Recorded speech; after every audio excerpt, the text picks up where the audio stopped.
Hi there. Our top story on Indian Express Opinion Videos is the face-off between the Reserve Bank of India and the Finance Ministry over easing the rate of inflation. The RBI wants to hold the repo rate and the reverse repo rate at 6% and 6.25% respectively.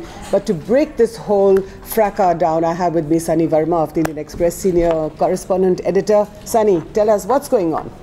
So basically there is a difference in point of view between the government and the RBI. Okay. So the government feels that growth is faltering and inflation is coming down, and in such an environment a faster easing of rate cuts is possible. So the government wants to lower the rate, yes, but the RBI wants to hold the rate. Yes, is that yes, correct? That's what the decision of the RBI was yesterday. Okay. They feel that to rein in inflation and keep it under control, they have to maintain the repo rate, which is the rate at which RBI lends to banks at 6.25%. Right. So, but in your story, you also said that the RBI refused to meet finance ministry officials, including Chief Economic Advisor Arvind Subramanian. Yes. So basically now we have a monetary policy committee, which is the rate setting panel which the RBI have, which is a new, relatively new arrangement.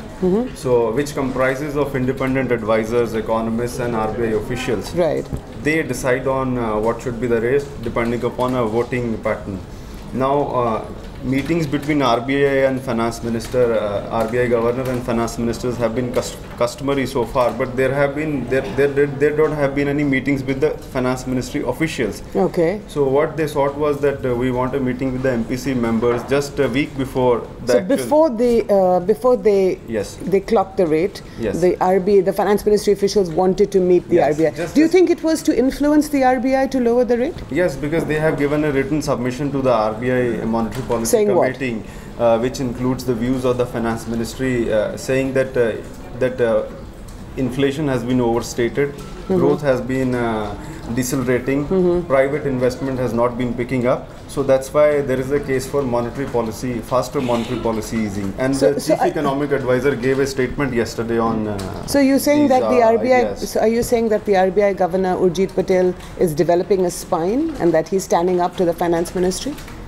Yeah, basically the differences between Finance Ministry and the RBI have always been there, but this is, I think, first time it has come out in the open. Okay. Generally, if you ask a governor on these, they will dodge such a question, but yesterday I think he replied categorically that the meeting was denied, and Chief Economic Advisor issued a written statement. So I think this is something new in the friction between RBI and the Finance Ministry. But you remember, Sunny, in November when the demonetization decision was taken by the Prime Minister, on the eve of that, there were stories in the Indian Express and in other papers that the RBI Governor Urjit Patel basically accepted or acquiesced with the decision.